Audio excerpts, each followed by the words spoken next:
ధ్యానం కొరకు ద్వితీయోపదేశకాండం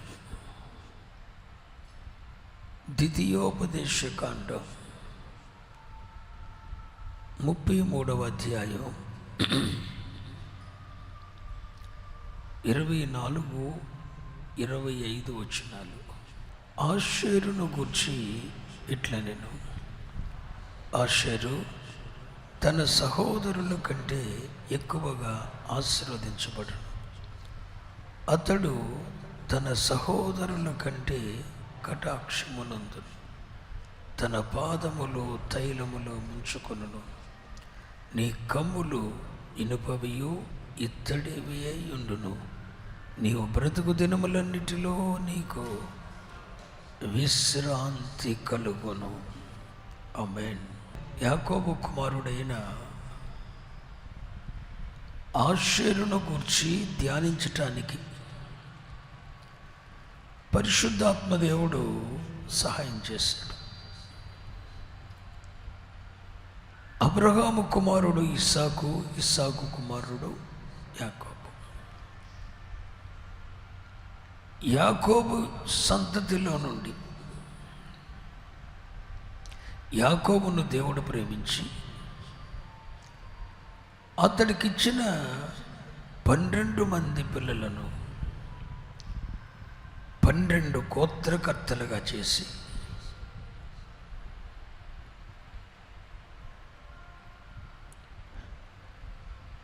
దేవుడు వారిని ఒక దేశంగా చేశాడు.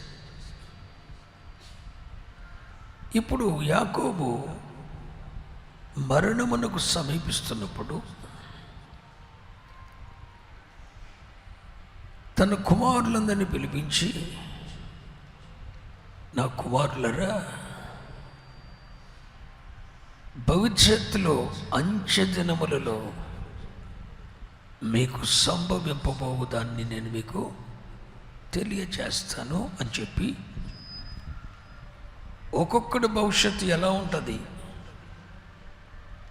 ఒక్కొక్కరి జీవితం ఎలా ఉంటుంది, రాబోయే కాలంలో, భవిష్యత్ కాలంలో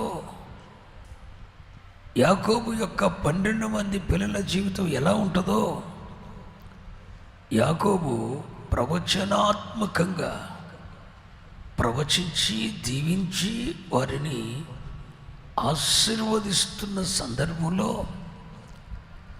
అలా ఒక్కొక్కరిని ఆశీర్వదిస్తూ ఇప్పుడు యాకోబు ఆషేరు యొద్దకు వచ్చాడు. ఆషేరును గురించి యాకోబు దీవించాడు.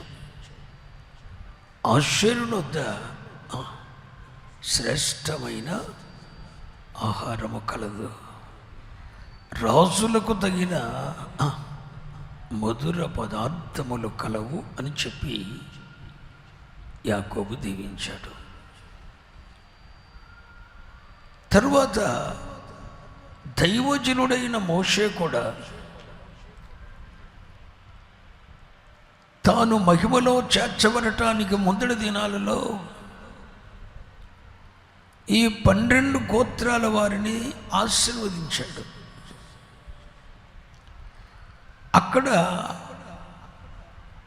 శరీర సంబంధమైన తండ్రి ఆశీర్వదించాడు. ఆదికాండం 49వ అధ్యాయంలో. ఇక్కడ ఆత్మీయ తండ్రి, నాయకుడు, దైవజనుడు ఆశీర్వదిస్తున్నాడు. మీరింటికి వెళ్ళిన తర్వాత చదవండి. ఆదికాండం 49వ అధ్యాయంలోనేమో యాకోబు తన 12 మంది కుమారులను ఆశీర్వదించిన విధానం కనపడుతుంది. ద్వితీయోపదేశకాండం 33వ అధ్యాయంలోనేమో దైవజనుడు, ఆత్మీయ నాయకుడు, తండ్రి అయినటువంటి ఆత్మీయ తండ్రి అయిన దైవజనుడైన మోషే ఆశీర్వదించిన విధానం కనబడుతుంది. యాకోబు ఆశీర్వాదానికి దైవజనుడు ఆశీర్వాదానికి చాలా వ్యత్యాసం ఉంది. యాకోబు తన కన్న బిడ్డలను చూసిన దృష్టికోణం వేరు, దైవజనుడు చూసిన ఆత్మీయ దృష్టికోణం వేరు. ఇద్దరు కూడా వారిని ఆశీర్వదించారు. అలా ఆశీర్వదిస్తున్న సందర్భంలో శరీర సంబంధమైన తండ్రి తన కుమారుడైన ఆషేరును గురించి పలికిన మాట ఏంటంటే, అతని యొద్ద శ్రేష్టమైన ఆహారము కలదు, రాసులకు తగిన మధుర పదార్థములు కలవు అని దీవించాడు. పిల్లలారా, గడిచిన వారం మనం ధ్యానం చేశాం. ఆషేరునొద్ద ఉన్న ఆహారం ఏం చేస్తుందని చెప్పాను మీకు. ఎదుగుదలకు ఒక బిడ్డ, చిన్న బిడ్డకు ఆహారం పెడుతున్న కొలది ఆ బిడ్డ ఏం చేస్తాడు? ఎదుగుతాడు. వయస్సునందు, జ్ఞానమునందు, దేవుని దయందు, మనుషుల దయందు ఎదుగుతూ ఉంటాడు. బిడ్డకిచ్చే పోషణ ఆహారము ఆ బిడ్డ యొక్క ఎదుగుదలకు ఏ విధంగా సహకరిస్తుందో, ఆషేరునొద్ద ఉన్న ఆహారం కూడా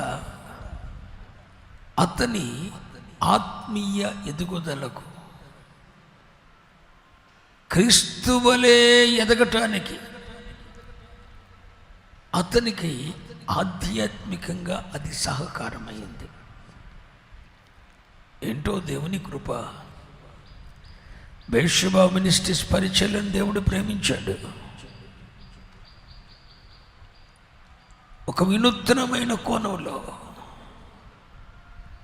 వాక్యమనే జీవాహారాన్ని ఎక్కడ లేని విధంగా ఓ లోతైన ప్రత్యక్షతలను ఇస్తూ బెర్షెబా మినిస్ట్రీస్లో ఉన్న బిడ్డలకు దేవుడు బలమైన ఆహారాన్ని, వాక్యపు ఆహారాన్ని, లోతైన సత్యాలతో కూడిన ఉపదేశాన్ని, ఈ జీవాహారమైన వాక్యాన్ని దేవుడు మన యొద్ద ఉంచాడు. స్తోత్రం చెప్పండి. ఆషేరునొద్ద ఉన్న ఆహారం ఆషేరు యొక్క ఎదుగుదలకు సహకరిస్తే,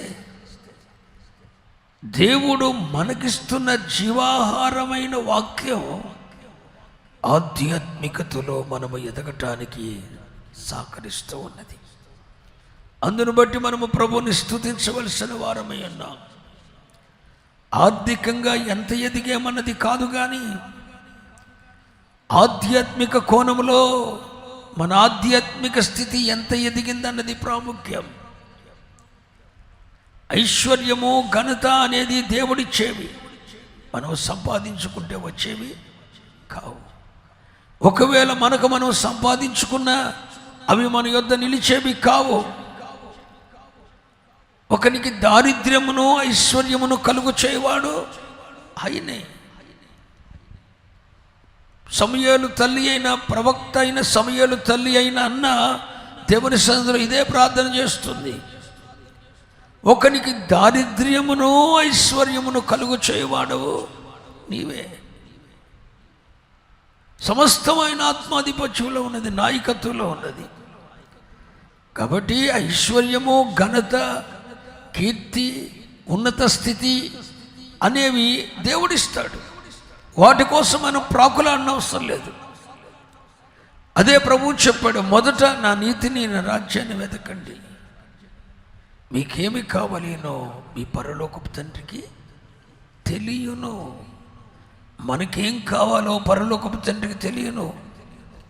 మనం వెతకవలసింది మొదట ఆయన నీతిని, ఆయన రాజ్యాన్ని వెతకగలిగితే మనకేమి కావాలేనో, కీర్తి కావాలో, ఘనత కావాలో, మళ్ళీ హెచ్చించాలో, గొప్ప చేయాలో, లేదా దారిద్ర్య స్థితిలో ఉంచాలో, ఐశ్వర్యాన్ని కలగ చేయాలన్నది ఆయన చూసుకుంటాడు. వాటి కోసం మనం ప్రయాసపడని అవసరం లేదు.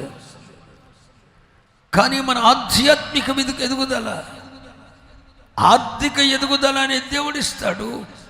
ఆధ్యాత్మిక ఎదుగుదల అనేది దినదినము 6 నెలల పిల్లవాడు సంవత్సరం వచ్చేసరికి ఎదిగే ఎదుగుదల వేరు, 2, 3, 4 సంవత్సరాలు వచ్చేసరికి ఎదిగే ఎదుగుదల వేరు. 10-12 సంవత్సరాలకు వచ్చేసరికి ఎదుగుదల వేరు. 15-20 సంవత్సరాలు వచ్చేసరికి ఎదిగేదల వేరు. 25-30 సంవత్సరాలు వచ్చేసరికి ఎదుగుదల వేరు. అంటే వయసు పెరుగుతున్న కొలది బిడ్డ ఎదుగుతూ ఉంటాడు. ఒక రక్షింపబడి నూతన జన్మ అనుభవం పొందినటువంటి దేవుని పిల్లలమైన మనం కూడా దినదినము ఆధ్యాత్మికంగా ఎదగాలి. అంటే ఆ ఎదుగుదలకు మన యొద్ద ఉండవలసినది ఏంటంటే శ్రేష్టమైన ఆహారం. స్తోత్రం చెప్పరే. ఏ ఆహారం? శ్రేష్టమైన ఆహారం. అది కూడా ఎలాంటిది? రాజులకు తగినది. రాజులంటే ఎవరని చెప్పాను? దేవునికి మానవునికి మధ్య యాజకత్వము చేయటానికి దేవుడు నియమించిన యాజక బృందమే ఏర్పరచబడిన వంశమును రాజులైన యాజక సమూహమై ఉన్నారు. అలాంటి శ్రేష్టమైన ఆశను ఆధ్యాత్మికంగా ఎదిగించగలిగిన ఒక శ్రేష్టమైన ఆహారం ఆశీర్వనొద్ద ఉన్నది అని తన తండ్రి అయిన యాకోబు ఆదికాండం 49లో దీవించాడు.